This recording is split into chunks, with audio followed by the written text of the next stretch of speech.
देखिए exercise 5.1 some first in which of the following situation does the list of number involved make an arithmetic progression and why. हमें कुछ example दिए गए हैं, 4-5 part है, इसके स्टेटमेंट दी गई है, वर्ड प्रॉब्लम्स है। हमने इनकी एक सीरीज बनानी है नंबरों की, इनको पढ़ करके नंबरों की एक सीरीज श्रेणी बनाएंगे हम और उसको चेक करेंगे कि क्या वो अरिथमेटिक प्रोग्रेशन यानी वो एपी बनती है नहीं बनती। एपी कब बनेगी?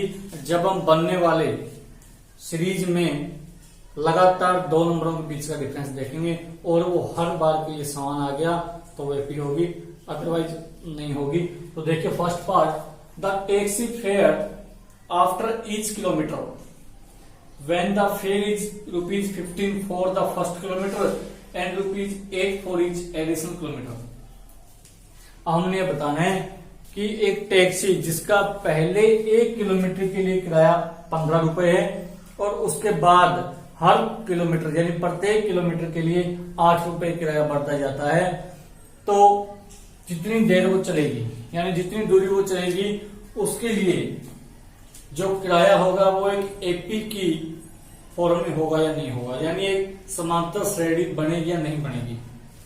देखिए हम मान लेते हैं लेट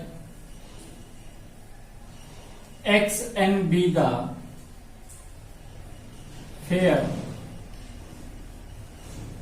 फॉर n किलोमीटर। और हमने मान लिया कि n किलोमीटर के लिए किराया कितना है, एक्स एन। एन का मतलब अगर 1 रखेंगे तो 1 किलोमीटर के लिए, 2 रखेंगे 2 रखेंगे तो 2 किलोमीटर के लिए, 3 रखेंगे तो 3 किलोमीटर के लिए। अब देखिए X N, therefore X one कितना होगा, एक्स वन का मतलब फेयर फॉर फर्स्ट किलोमीटर, और फर्स्ट किलोमीटर पहले किलोमीटर के लिए किराया कितना है 15 रुपीज, तो एक्स वन की value 15। Now X two fare for 2 kilometre, X two कितना होगा 2 किलोमीटर के लिए, पहले के लिए 15 है, उसके बाद जितना बढ़ते जाएंगे पर किलोमीटर 8 रुपए ऐड होते जाएंगे, 15 प्लस 8 23। एक्स थ्री कितना होगा, फेयर फॉर 3 किलोमीटर, 3 किलोमीटर का किराया कितना होगा 15 प्लस 8 यानी 23 था 2 किलोमीटर का, उसमें 8 और ऐड कर दें तो 31 आ जाएगा। अब 4th किलोमीटर यानी 4 किलोमीटर के लिए कितना होगा, 8 फिर ऐड करेंगे 39 आ जाएगा, तो ये सीरीज बनती जाएगी 15 23 31 एंड सो ऑन। अब देखिए ये सीरीज, इसको चेक करेंगे एपी है या नहीं है, तो दूसरी में से पहली टर्म घटाएंगे, x2 माइनस x1 कितना आएगा, हर बार 8 बटाए तो 8 डिफरेंस आएगा, x3 में से x2 घटाएंगे तो भी 8 ही आएगा, दोनों में सेम है। As after each kilometre fare increases by 8 rupees therefore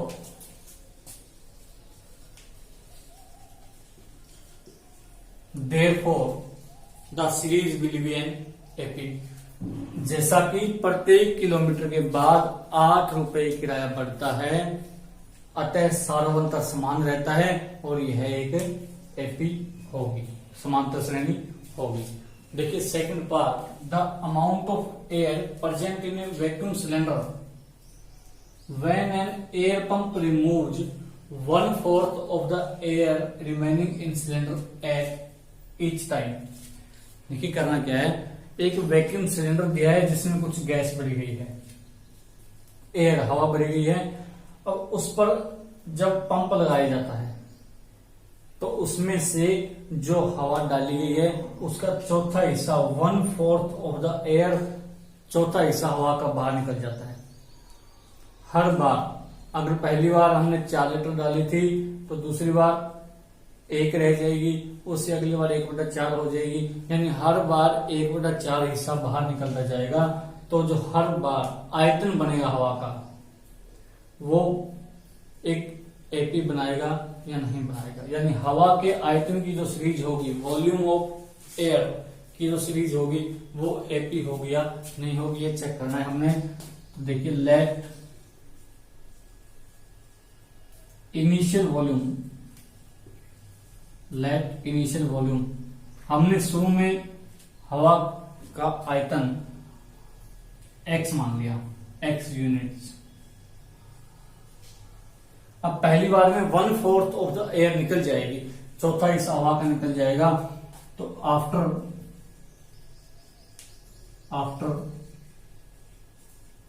first time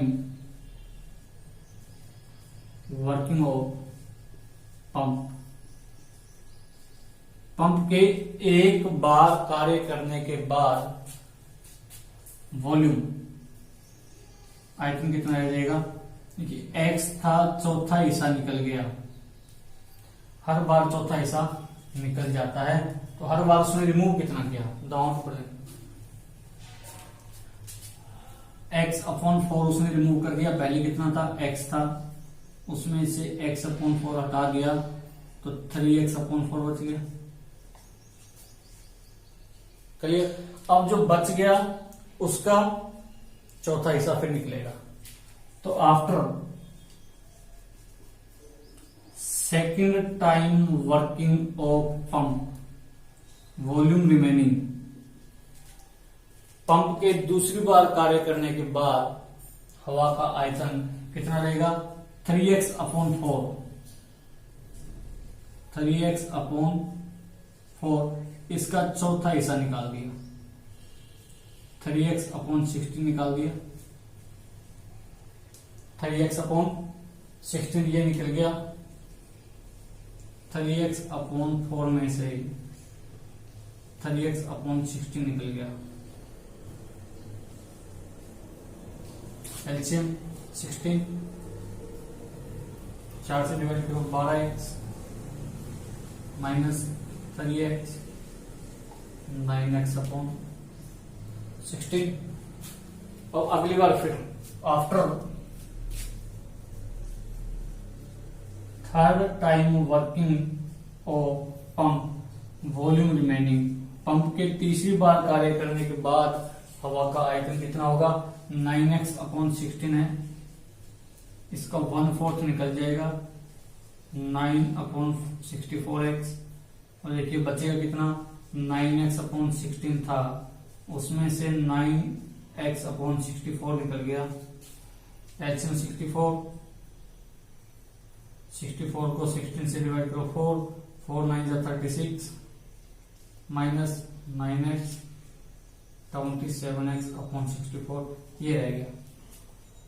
और देखिए, जो पहली बार, यानी ये 4 टर्म आ गई हमारे पास, सीरीज क्या हो जाएगी? पहले x थी, उसके बाद 3x/4 रहेगी, फिर 9x/16 रहेगी, फिर 27/64x रहेगी।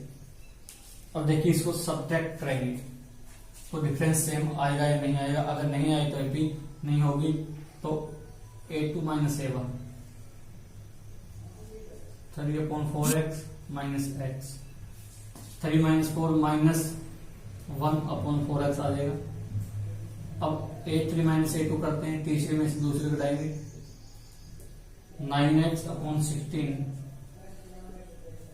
Minus 3x/4, LCM 16, 9x minus 12x minus 3x/4 आ गया। देखिए डिफरेंस, पहली बार -1/4x है, दूसरी बार -3x/4 है, तो दोनों अलग अलग है, इसलिए यानी a2 माइनस a1 इक्वल नहीं है a3 माइनस a2 के, therefore it is not an AP. तो यह एक समांतर श्रेणी नहीं होगी। The cost of digging a well after every metre of digging, when it cost ₹150 for the first meter and rises by ₹50 for each subsequent metre. एक कुएं की खुदाई प्रत्येक मीटर के बाद देखनी है। जब पहले मीटर के लिए 150 हो तो उसके बाद ₹50 प्रति मीटर बढ़ते हो, तो हम प्रत्येक मीटर के लिए जांच करेंगे कि क्या यह सीरीज एक एपी बनती है या नहीं बनती। तो सॉल्यूशन देखिए, let action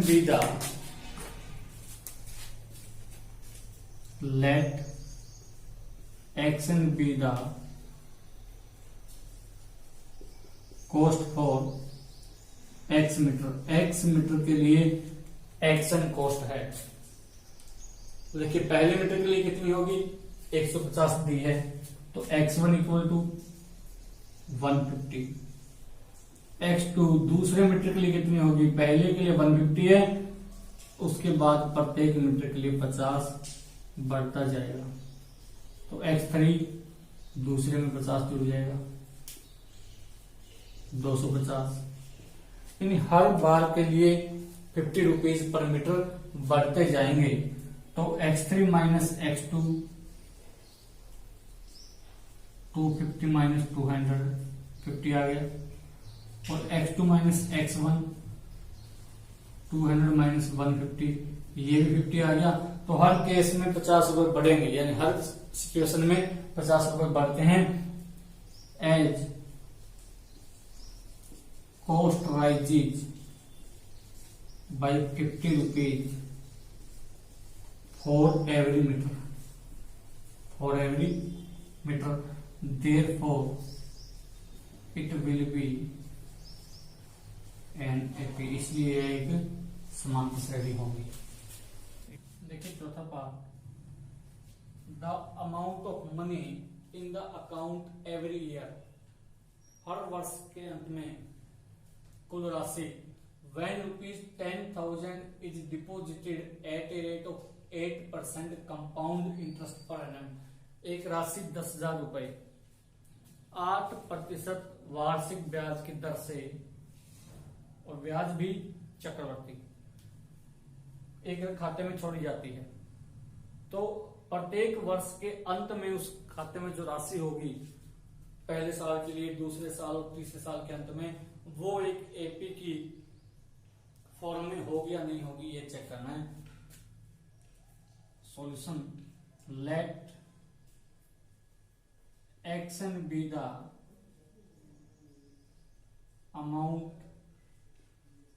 for nth year.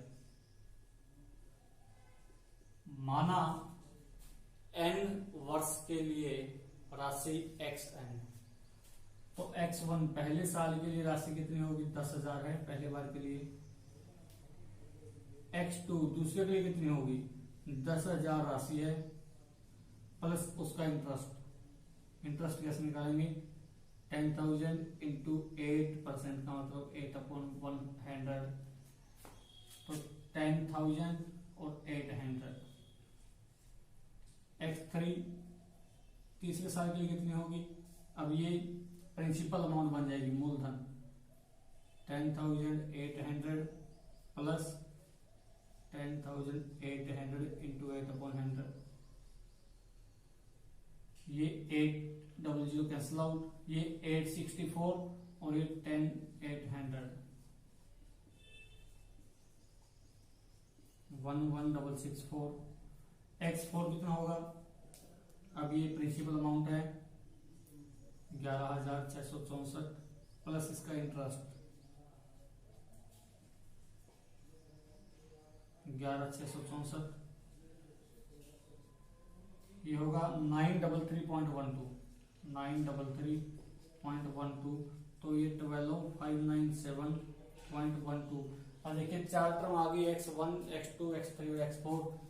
x4 में से x3 सब्ट्रैक्ट कीजिए, x4 माइनस x3 कितना आएगा, 933.12। x3 में से x2 सब्ट्रैक्ट कीजिए, कितना आएगा, 864। तो सेम तो है ही नहीं, पहले कोई दो टर्म चेक करेंगे, अगर उनका डिफरेंस सेम है तो एक होगी as x4 x4 minus x3 does not equal to x3 minus x2. Therefore, it will not AP. तो ये AP नहीं होगी, ये एक समांतर श्रेणी नहीं होगी। इस तरह से आपने चेक करने 4 पार्ट है पहले सम के, चारों करवा दिए। ये करनी और रिवाइज करना। धन्यवाद।